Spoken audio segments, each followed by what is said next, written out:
Nagutom na naman ang mga pamangkin ni Tito Kaloy. Buti na lang may nagbigay ng ham nung nakaraan. Kaya ayun ang ihanda natin ngayon. Kagawa na rin ako ng gravy.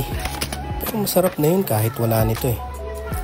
At saka wala lang, bakit ba? Tsaka bakit hindi, di ba?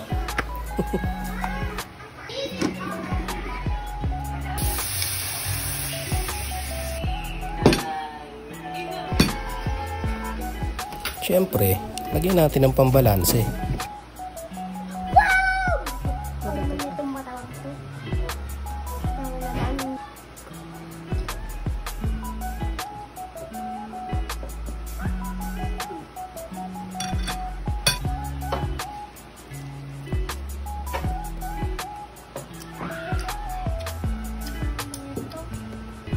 Lagyan natin ng panta. Pwede may sausaw dyan kung gusto. Sausaw.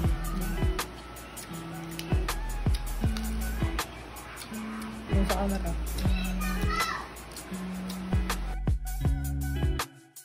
Sa sobrang sarap, hindi na tinigilan ni Katkat. Oh, hindi to sponsored pero Makos Meat Products. Baka naman, alam nyo na kung ano masarap na ham ngayong Pasko. Hanggang sa muli, paalam.